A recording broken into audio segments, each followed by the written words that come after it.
This is Festival Pass Stories, a podcast series is told by the people who create and make festivals come to life. You will go behind the stage, kitchen, or studio door to hear the stories of passion and inspiration that started some of the world's most beloved festivals. Hear the startup stories and how an idea went from what if to what's next. All right, friends, it is Festival Pass Stories. Welcome back. We take you behind the stage, studio door, or in this case, behind the mic, behind the writer's room door to hear the story of passion and inspiration it took to become a professional comedian, professional working comedian, and to work the stages of comedy festivals and clubs around the country. Friends, please welcome the very funny Larry Fulford. Larry, I'm going to start. Thank you, Larry. I'm going to start with the trickiest question of 2020. It is not multiple choice. It is very simple, although it could take our entire time here. How are you?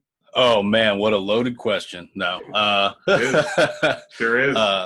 I'm all things considered, I'm doing fine. Like, it could be way worse. So I'm grateful. I'm doing fine. Obviously I miss shows and I miss all that stuff, but I'm grateful to like not have things like children. So I just have to take care of myself. So a little bit more time. Yeah. I'm not losing my mind. I mean, slowly spiraling, but if I had like kids or responsibilities, I would be probably a lunatic right now. So a whole different thing. And you answered that in under 30 seconds. There's got to be a world record for answering that question. So he's a man of brevity, folks. I think about that a lot. Yeah. Now, have you ever been introduced as someone says, please welcome Larry Fulford, instead of when you're walking to the stage, please welcome this a very funny man. He's a very funny man. I'll tell you all about. Like, if you get a crappy introduction, how do you handle that? Like, somebody is just working the open mic night or working the club, and maybe you've been out there like 7-8 nights in a row. You're tired. You get different audience reactions every night, but then you get introduced by somebody who's like, all right, folks, we're gonna move on with the show, and up next is Larry. Larry, come on up. You're like, how do you handle that? So this might be kind of weird, but I honestly prefer the low key. I prefer the "This is Larry," Yeah. And I've talked to some comedian friends about this too. Like, kind of the worst thing you can do is overhype, because then it's like, then you got everybody's expectations. Like, your next guy's the funniest guy in the world. This guy, give it up, and then you come up and you're like, Yeah. So we start once you like an improv comedy. They're like, don't start here because you can't go any higher. Like, right. Let's start here and we work up to this. Right. Let's just go. This next guy's name is Larry. Right. And then let me try to build. And I might not build. We might just keep it at that, honestly, for 30 minutes. Folks, the energy is going to stay right where he just left it. So that's it. Yep. Yeah. If you haven't gone to the bathroom, you might want to go now. Go during my entire set. Yeah. I would agree with you on the poor introduction. When I'm not hosting the Festival Pass Stories podcast, I'm an auctioneer and an MC, and I'm usually in a room of 500 people. We can't be in a room of 5 people right now, so no one's doing those live events, obviously, which is why you're not in a comedy club right now, and so on. But maybe I am a comedian at heart, not a funny one, but maybe I have some of those qualities of a comedian, because I also like that poor introduction, and I can either tease the person who just gave me the poor introduction or just run with it in my own way. And what I would always say, and I'm sure I stole this from somebody, is they'd be like, okay, and folks, you know what we're here for. We're here to raise money. So let's welcome our auctioneer. I think is it Pat Tuley? Is it Tully? Pat, come on up. And then that's the introduction. I get up there and nobody's clapping, and I'm like, well, thanks, Joe, for really whipping them up into a frenzy for me. Yeah. The old I don't care, like the old where's he at? That whole move. Yeah, that's a good I one. think he's here somewhere in the room. I'm gonna take a wild guess and say that you may enjoy your sports. You were in Chicago. That's where you were living last before COVID. The Bears beat the Giants on Sunday. Was that a bad Bears win or a good Giants loss, do you think, in that situation? Here's what's going to be fun is, so I don't really follow sports at all, so I feel like I should just answer that question as though I know what I'm talking about. It was football I'm talking about. American football. Excuse me. Yeah, American football. I saw Guns N' Roses at Soldier Field. That's the closest I got to Soldier Field. Hey, well, there was probably some fighting going on there, so that's sport. Certainly some drunken. It had a football vibe. I'll just guess a bad Bears win. That sounds right. That just historically, that sounds right. Chicago rubbed off on you very well because I think that's how a lot of Bears. We had the football. We could have won the final play, and we did. Oh yeah. We're not very good, but a Bears fan said to me, "We are the worst 2-0 football team in the league." That's self-loathing right there. Yeah, I used to follow football a bit, and when I was a kid or like a preteen, I was actually a Bears fan for I'm not sure any reason other than my family was like I had an uncle into it or something. Yeah, you had no choice. No choice. Yeah, I was like, he's got that hat. I want that hat too. There's other teams I just hate, but I see some of their gear, and I was like, it's a pretty good hat. It's a pretty good shirt. Yeah, for sure. Can't wear it, but it's pretty good. Pretty good shirt. That's the type of sports fan I am. It's the color combo. I'm like, Raiders are pretty. That's pretty cool. Yeah. I just want that. Yeah, you're that guy who likes the fashion side of sports, right? Right. Yeah, that's unique. You could work on that. Could be some new material there. Back to comedy. Now I know you don't live on the comedy festival circuit, but this is Festival Pass. Everything is a festival in our world. We figured out how to have a guest on and turn a hockey game or another guest who's a former professional football player. We talked about kicking off the NFL season, and we're like, this is a festival in itself. And he's like, yeah, there's merch. People are coming to see talent. They're paying tickets. There's sponsors all over the place. Sure, an NFL game, an NHL game is a festival. Super Bowl, of course it's a festival. Now, I know you don't live on the comedy festival circuit, but you have been a participant. You've been talent at least a festival or multiple festivals. What's the difference between a comedy festival, at least the environment of a comedy festival, and a comedy club? I mean, kind of what you just said, sort of. So it's the atmosphere. I mean, comics like to talk about it. I think I've done like 6 or something. I've been doing stand-up. It'll be 10 years in February, so I think I've done like maybe 6. And comics talk about it like it's comedy summer camp. Yeah. It's more of a not party, but it's more of like a big. It feels like a big thing. It feels like what you're doing is mildly important, and that more people like it than you might think. Because the crowds hopefully are bigger. And then it's just a chance. I mean, there are people that I'll see at a festival that I haven't seen in 4 years. It's summer camp. It's just it's a big hang. And then sometimes you do shows. I think that's probably the biggest difference.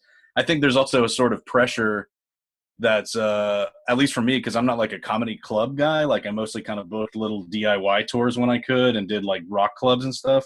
But I think there's a pressure of doing like the big comedy club, and like, here's the host and the this and the this. And I think a festival just has more of like a chill. It's run by comics, right? So it's like, It's like the prisoners have taken over the prison sort of vibe. Yeah, we have no idea what's happening here or if we have sponsors because nobody is in sales. But right. Our next comic is, let's bring up Larry. Larry, here. Right. Larry. And you're like, thank you. That's what I wanted. Yes, thank you for that crappy introduction. So you just said DIY comedy tour, the do-it-yourself comedy tour. I guess that's self-explanatory, but is that just you booking gigs and saying, I want to be in Chicago this month or this week, and I want to be in Mississippi. I want to be all over. This is where I'm going to go, or I'm going to go cross country, and I'm booking my own shows as I go. Yeah, definitely. So I don't know that I'd ever call myself like a professional comedian. I've always had a part-time something back home. I've never cut the tie and been like, I'm all in. I have friends that did do that. Like they lived on the road for 6 years, that was never super appealing to me. So my move would be, I would just book like 2 weeks out when I could and just, like you said, when I lived in Florida, I would do little circuits of the Southeast. When I lived in Chicago, I'd go to Colorado or Michigan or Ohio. That's kind of a whole other world, right? Getting past at the clubs and stuff. And I never really went that route. I went the route of like, hey, this guy has a brewery in Michigan that runs comedy show. Let's go book that guy's brewery show. So yeah, it sounds like free beer too, perhaps. there's definitely free beer. It's mostly free beer. I mostly travel the country pouring beer in me and my car and just hope that I make it to the next place. Yeah. Do you have that new Tesla that runs on electric? No, my car runs on free beer, or at least it better because that's how I'm getting paid. The 2007 Honda Element Beer Edition. Yeah, I drive that. That's what I have. What do you think, besides comedy clubs and comedy festivals, what do you think is the big difference between a comedy festival and let's say a film festival, or perhaps another spoken word or art festival? Because stand-up is an art form, no doubt about that. So between poetry or something like that and a comedy festival, what do you think of the big difference between those? Yeah, I don't know. I used to play music before I got into comedy. I was a touring musician for a while. Okay. And so I think the difference, I don't know, because comedy's so weird and it's so personal and subjective. I think the big difference is you don't know what you're going to get person to person, and not to insult like a poetry festival or something, but I think or even a music festival, if you're at a punk rock festival, you know that you're going to watch a bunch of punk rock bands. Poetry, you're going to see a bunch of poets. I think the thing about comedy is it's all over the place, it's so individualistic, right? It's so, you might see a guy get up there who's like Bill Burr and all ranty or whatever, and then you might see like a real understated alt comedy sort of kid or something. I think it's variety, if I had to say. I think a good comedy festival books a variety of comics and from various backgrounds, and then also stylistically, so you never know what you're going to get. I think that's what keeps it different. So I know it's always been tough to do comedy. I have attempted to do stand-up comedy myself, but these days the audiences seem more sensitive than ever. What's it like out there right now? And do you find yourself writing a joke and saying, that's not going to work right now? And you're like, is it tougher to even write a joke these days?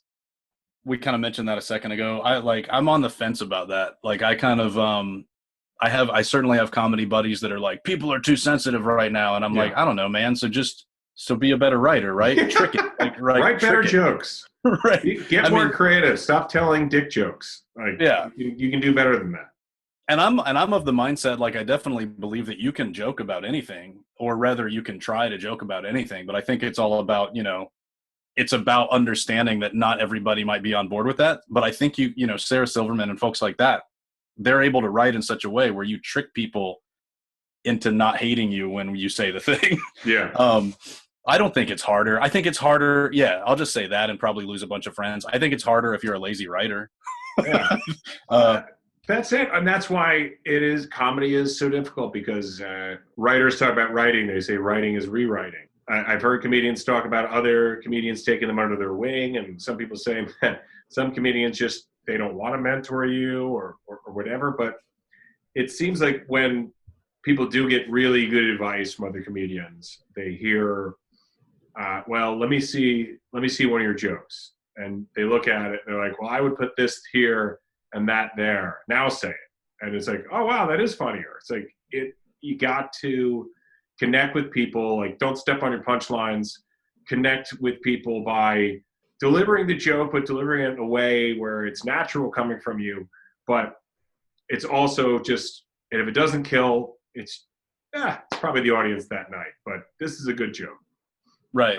So what's the best piece of advice you've gotten from another comedian along your way? Maybe along one of your DIY tours, meeting random comedians along the way.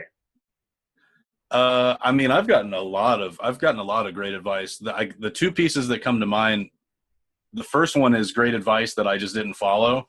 And that was early on. I was at an open mic. I'd only been doing this for like 5 or 6 months. And the guy hosting the open mic, I had some religious and sort of political stuff. And the way he worded it was perfect. He said something like, you might want to stay away from that, especially when you're starting out, because no matter what side of the joke you're on, if you're telling a conservative joke, you've lost that half of the room. And if you tell this, he just worded it great. Like the whole, no matter what side you're on, you're bound to lose some of the room. Yeah. I didn't adhere to that advice. I just thought he worded it great. But the best advice I probably got was this guy, his name is Arnie Ellis. He does acting, I think, more in LA now than comedy, but he because a lot of comics will ask rhetorical questions on stage, like, almost as a crutch, you know? And I used to do that a lot. And he's pulled me aside after a show and he goes, "Hey man, you need to be careful how many questions you ask the audience. What if you don't like their answer?" Well, that's good. Very good point. So I just cut them out. I was like, fair. And it's funny, like, I used to see people, I think people still do it now. Well, they don't do it now because they can't go to comedy clubs. But I'm sure there were people who specifically went to comedy clubs not to enjoy funny and entertaining and clever writing and clever performers, but to get their frustrations out on comedians and call them hacks and heckle them and do whatever. And now I think they're just like, well, one of the best parts about being home all the time now is that I can just do it on Twitter all day long. Right? I was just talking to somebody about just every day. I'm like, do I delete the Twitter account? No, I don't. But I really have been borderline. It's just so negative. I did get a chance to look at a few of your tweets. Do you don't seem to be shy about holding back your opinions, to put it mildly. As a comedian, you don't want to put out I know you don't want to like put out new material or jokes out there, but as a comedian who also has a stance on politics and so on, do you have people who are like, I'm not following you anymore and I used to think you were funny or something like that? I've had that a bit. Yeah, I used to I'm with you. I kind of want to delete all of it, honestly. If I didn't need social media for, I mean, with the podcast, you understand, like, if you don't have a hobby that requires this, I would just bounce from all of it. I think that, I've definitely had heated moments. Like, I feel like more on Facebook than Twitter. I've had people message me on Twitter, send a message like, not "you used to be funny" or whatever, but they would kind of like quote my tweet at me and then tell me I'm wrong and then unfollow me. Mostly Facebook. Facebook was like a cesspool for me because when I was touring with music, the last bands I was playing with were kind of country-ish. They were kind of like rock, but also like country-ish. And so people would follow you on those tours, and then I would get home, and I think most of the fans are great, and most of the times are great. But then you also are obviously picking up that demographic, I don't know. I'll just try to say it polite. Very politely. And also comedy correct, too. At least in this. Yeah. Like comedy's the same way, I think, because, or similarly, like, when you're a country artist and people just assume something about you or your politics or your mindset, and then they might, if you're not shy about it on social media, they might be like, "What are you doing?" I've definitely people have slid into my DMs to, like, call me a fascist and argue about guns and stuff. That's always a blast. But comedy's the same way, because when you're a comedian, you're out there trying to make people laugh. So I think there's this false sense of people thinking they know who you are. And then they see you have an opinion on something, and they're like, "I kind of liked you better when you were just telling jokes at me." And I've met some great comedians over the years and work with them at events where they're the headlining comedian, and I'm doing the fundraising, where an organization will have, like, let's laugh in the face of cancer, meaning they're using laughter as a way to try to raise money. And they'll have like a headliner, and then I'll connect with the headliner afterwards on social media, and just be like, for the couple days afterwards, I'm like, maybe this person will like my comment or something. And I'll write something to them about a joke or something they put on there that was funny, and agree with them. And then some troll will come out and connect to the two of us. And, and I'll be like, and say something just wildly negative and inappropriate. You're like, oh my God, this is the world we live in. Like, I'm not used to that. I'm not used to getting negative comments on Twitter, but I guess it's just, don't read them, right? If you see something, you're like, forget it. Don't take it personally, and just move on. So Twitter is a tough working environment. Yeah. Speaking of tough working environments for comedians, a lot of people won't do the comedy tour with the colleges. And colleges aren't even doing college right now, or at least they're doing it part-time, or they're trying to make this fall semester work. Some people are sending people home. State University of New York is sending all their people home and going virtual, I believe, as of this week. But oh, wow. If we were in normal times, would you go on the college tour right now? Yeah, I would love to. I mean, that's another kind of, back to speaking to like clubs and the different avenues you can take with comedy. There are some gatekeepers and stuff involved. Uh, like getting in on the college circuit is actually kind of hard to do. But but I would love to. I'll run that risk There of you go, festival yeah. fans. If you are running the entertainment at a university or a community college or anything, give Larry a call. As we introduced him before, he's a very funny guy. Please welcome Larry. Larry would love to come to your school and I, entertain or perhaps completely offend the students at your school. yeah, I would read. I think you're probably mentioning like or thinking of like Seinfeld wrote those pieces about Yes. like colleges are ruining comedy or whatever. The sensitivity level at colleges is through the roof, and it's like I think it just goes hand in hand with what we were just talking about. I think are there people that go and just want to be upset by something? Yeah. Probably, but I also think that I think you can still be yourself on stage without being like I think you can even get away with some stuff. I think you can get away with some dark stuff and like whatever and not lose people if they can tell you're kidding and if they like you. So I don't know. I don't know. I don't think that PC culture ruined comedy. I think PC culture has people who are married to the status quo, afraid of adapting. Sure.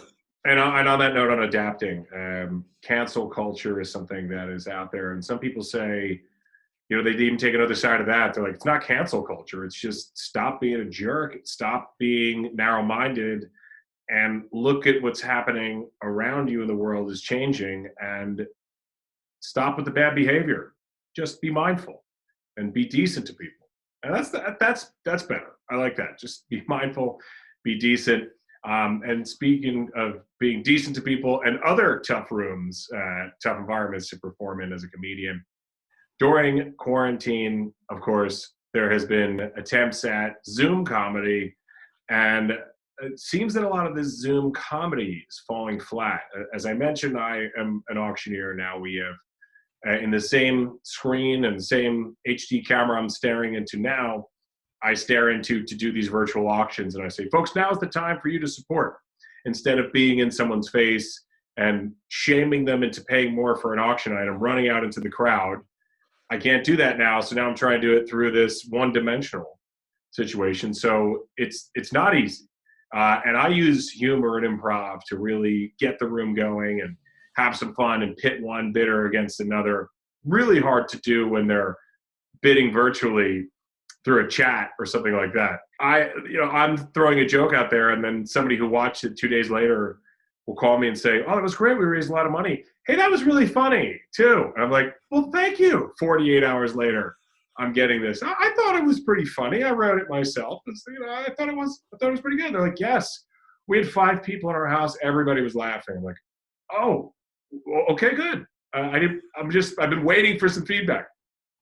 So you don't know if the feedback is going to be there. So do you think that Zoom is a good place to test out new material, use your old material, or are you doing any of the Zoom stuff? Or are you avoiding it altogether because it is just comedy in a void? It's talking, it's telling jokes into the void. What are your thoughts on it? And what have you seen? And keeping all the real comedians' names secret to protect the innocent or the unfunny or the very funny. What do you think about the whole thing? Honestly, at first I was opposed to it. Like I think in that first month of quarantine or shelter in place or whatever it was, I think if I got hit up like 2 or 3 times, "Hey, we're going to try this Zoom show," and I was like, "Nah, I'm good." Exactly for the reasons you just mentioned. Like it's not the same, and the intimacy is lost and the immediacy is lost. So I said no without even trying it. And then I finally did. A buddy of mine's in Chicago. She did one, and I tried it, and I started realizing you could do it and have fun with it. Like you can kind of lean into how weird it is. Yeah. I will drop this name. So a friend of mine, Carmen Morales, she's in LA Comics. She's been putting them on. I don't know when she did her first one. pretty much bi-weekly, and she does it right. She makes sure all the comics know in advance to have solid audio. They look good. She has a backdrop behind, like a practical backdrop behind her, and like she really cares. And I think that I've watched a bunch of, like, several of those, and I've watched the crowd respond to how much she's put into caring. And I think her caring makes the comics care, and it ends up being like kind of a quality show. So I think, like, I'm just kind of rambling, but I think it can be done well. But I'm also with you in. So she also does a thing where she lets you leave your cams and mics on, unless your dog is barking or whatever. It's disruptive. But the other good thing about Zoom shows is you can just mute somebody. Like, you can't do that at a live comedy show. It's true. So it's like that is an excellent point. Yeah, you can play God and be like, too much noise. As long as you're the host, yeah, for sure. Yeah. So I did the one I did, the other one I did just proactively. She left the mics off, but you could see people laughing. Yeah. As long as the gallery view was up, and it's just weird. It's like, yeah. And I'm like, I'm going to take that. I think that you love me, even if you're just making fun of me. But yeah, I think it can be done well.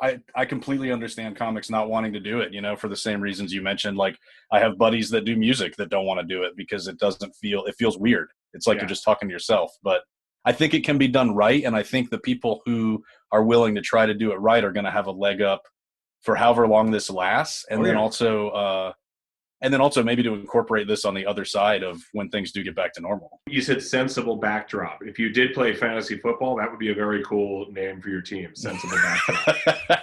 That's good. That's a good band name too. Mine is Quarantine Tuxedo or Pandemic Tuxedo, because there's been so many great sales if I ever get in front of an audience again, like I run around, I sweat, and I'm always wearing a tux. So it's actually my uniform. It's not a fancy outfit. It's actually my uniform for these galas. Right. They were great sales. Retail is hurting right now, as many. So there's so many sales. And my wife was like, "What did you buy from X retailer who's not a sponsor of this show? So they will not get a shout out." But from X retailer, which rhymes with Lugo Nos. She said, "Why? What is this?" I said, it's a Pandemic Tuxedo. She's like, "That's your fantasy football team right there, Pandemic Tuxedo." That's really good. I said it was 80% off. It was better than standing in line. It was better than TJ Maxx. Like, I paid 20% of the retail price for this Mugo Nos Pandemic Tuxedo. So there you go, Pandemic Tuxedo. But have you taken this time to work on your craft, to write new material? Is the material, it never writes itself, I know. What's the material looking like these days? Yeah, not very existent for me. I think since this time I've probably maybe worked on like 2 or 3 things that are brand new. What I've been using this time for is taking all the old stuff that was maybe not stuff that I would put in like a 30-minute set, for instance. It was still kind of figuring itself out. What I've done during the downtime is I'll actually just set up in a room, act like I'm at a show, and just practice like I'm which is impossible. Like, you need a live crowd to get good at comedy. So yeah. I'm sort of blindly optimistic that I've been doing this long enough so where I can kind of figure out the pacing without an audience. Yeah. But I'm using it to dust off old stuff, because the world is kind of crumbling right now, so it's hard to get in the mindset of writing something new, but I have plenty of stuff that I can, so let's see if there's anything there, and I'll record it and watch it back and try to see if there's something there. There's a bunch of open mics. There's a bunch of comedy open mics happening on Zoom, and I have a buddy in Chicago who's hit I think he hits like 5 or 6 a day sometimes. He's going to come out on the other side of this better than he went in, probably, honestly, because he didn't give up. He just stuck with it. Besides looking at the old material, refining some of your best stuff, you've taken that time and used it wisely. Have you found any superpowers during this time? Like, you found out that you're a chef and you're like, wow, I really love cooking. Or I cannot believe how easy it is to speak French, or something like that. Or has it just been comedy, working on the old stuff, thinking about some new stuff? Some people find it incredibly hard to be inspired during this time. Other people have never had this kind of time on their hands, and they're like, they've been able to try things out and say, well, it looks like I am really bad at a lot of things I always thought I was really bad at, but I also enjoy doing this, and I'm going to do more of this going forward. So anything like that at all? Instruments, language, food, painting, anything at all that outside of what you were doing pre-March 14th or so? Not really. I mean, I have seen a bunch of my friends become bread makers, so I know that the world is going to be if nothing else, on the other side of this, there's going to be a lot more delicious bread. Yes. I haven't. It's been hard, like, I'm not going to lie. Like a lot of people, I mean, there are just days where I wake up and just the limbo of not even knowing what January is going to look like, for instance. That's a thought I have. Like, yeah. The thing that's kind of kept me sane-ish is giving myself a schedule. Like, I didn't learn how to bake bread or anything like that. But I miss having, a part-time day job or knowing a schedule when I'm going on the road. So I built in working creatively as like a schedule. So I basically gave myself a day job. It ain't much. It's Tuesday through Thursday. So Yeah. But it's something. So here's what I want to do at this time. And that keeps me from feeling kind of worthless. So I think it does wonders for the mental health too. I think that's a big deal. It's a massive, massive thing, because some people have sadly got into an abyss, and that's tough to get out of. Absolutely. Speaking of tough to get out of or into, there's a painting behind you for those watching this and not just listening, but I'll describe the painting. It is a big, looks like a caramel sundae with a lot of whipped cream on top. And the person in that painting or picture looks a little bit like you with a baseball hat. Who is that behind you? That's me. Hang on. That is you. Look at me. I can do this for the viewers. I think he's going to recreate the Sunday photo here with the Sunday. Oh, there's the hat. Okay. Yeah. There it is. Yeah. Where's HC Wisconsin? They're not a sponsor of us either, so we won't give them any kind of promotion. And I know we only have a minute or so left here, but where does stand-up go from here? What about these small clubs? We have our friends at NIVA, the National Independent Venue Association. They're hurting. All these small venues around the country, music or comedy, are hurting. And in fact, here in New York, they just said in August, 90% of bars and restaurants couldn't pay their rent in August, or had trouble paying it, or didn't pay it. It's going to be a tough ride going forward. What do you see the comedy club situation or circuit looking like going forward? Oh man, so I have a bunch of friends that work at venues, like music venues, and they're sound guys and stuff like that, and bartenders. And so I'm still trying to be optimistic, but I'm seeing that sort of 90% report happening lots of places. I actually just read one about Chicago today. I don't know, man. I think we're in an era of adapting, I think the venues and the bars that are able to figure something out. I know there's a venue in Orlando that they've installed a kitchen, because for a while in Florida, restaurants were allowed to be open and bars were not. Yeah, so that they straight up dismantled a room and installed a kitchen. But I think we're going to see a lot of closures, and I hate that. Yeah. I'm trying to be optimistic, but I think that the big comedy club in Austin, Texas just closed. So I think you're going to see it on all levels. I think you're going to see the little 100 capacity black box theater types. I mean, yeah, they make their living on ticket sales and events. Yeah. I mean, they're food and drink and everything that a club would normally make their money on. Right. But on the positive side, regardless of all this, that is not going to stop Larry Fulford from being a very funny man and moving forward in his comedy career. So where can we find you? Where can people learn more about what you're up to, what's happening in your comedy world? How can we find out more about Larry Fulford? So I've still got a website for now. It's just larryfulford.com. During this time, the other thing I've done is I've launched a show that I was trying to get off the ground live called What Do You Want From Us, which is where audiences tell the comedians through a voting app or not an app, but a website on their phone. They steer the entire ship of the comedy show. So we were actually trying that online now because it's already weird. The nature of it is weird. So that's just facebook.com/what do you want from us. That's kind of my baby right now. Facebook.com//what do you want? What do you want from us? Or is it what do you want from us? Oh, what do you want from us? Yeah. Okay, like the proper way. You're still speaking the Queen's English. Well done to you, my friend. Right. So facebook.com/what do you want from us? Check out the episodes.